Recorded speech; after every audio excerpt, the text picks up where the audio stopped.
BJP प्रचार प्रसार पर 20 लाख खर्च करदे कार्यनिर्वाही अधिकारी कोदला एनएससी विचित्र नीति दिनकू दिन गंजाम जिला कोदला एनएससी रे दुर्नीति बढ़ी चलता बेले एबे आउ एक घटना पदाक आसी जहाँकि बीजेपी प्रचार प्रसार पर कार्यनिर्वाही अधिकारी कृष्णचंद्र रथ 20 लाख टंकार बीजेपी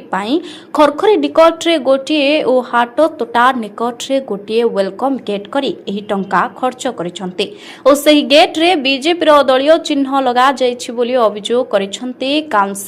भगवान से आहुरी मध्य कहिसंते दायित्व थिबा बेगुनियापड़ा ब्लॉक रो जेई धर्मेंद्र बारतिया और एमी प्रदीप कुमार साहू मध्य पूरा संपृक्त अछंते ता सहित जो गेट दुईटी निर्माण होइछि पुराना फाउंडेशन उपरे निर्माण हेबा सह अति निम्न मानर कलंकित पाइप रे निर्माण करी लक्ष लक्ष टंका आत्मसात करिसंते बोली श्री पाढ़ी कहिसंते केमिति सरकारी अर्थ को दुरुपयोग करी बीजेपी पाई खर्च करुछंती बोली से प्रश्न करिसंते एथरे मुख्य मास्टर माइंड हेउछंती खोद अध्यक्ष सूर्य नारायण नायक प्रकाश साहू की एही घटना उपरे गंजाम जिल्लापालक अभियोग सुनानी प्रकोष्ठ रे श्री पाढ़ी अभियोग करथिले मध्य वर्तमान सुधा कोनोसी तदंत होई नाही खाली सेतिकि नुहे जिल्लापालक अभियोग सुनानी रे कोदला एनएससी रे होइतिबा विभिन्न दुर्नीति उपरे 58 टी अभियोग देथिले मध्य वर्तमान सुधा कोनोसी तदंत न हेबारु क्षोभ प्रकाश करिसंते श्री पाढ़ी कोदला एनएससी रे होइतिबा दुर्नीति उपरे विजिलेंस तदंत करिबा पई मुख्यमंत्री को निवेदन करिसंते न्यूज स्टूडियो ओडिया।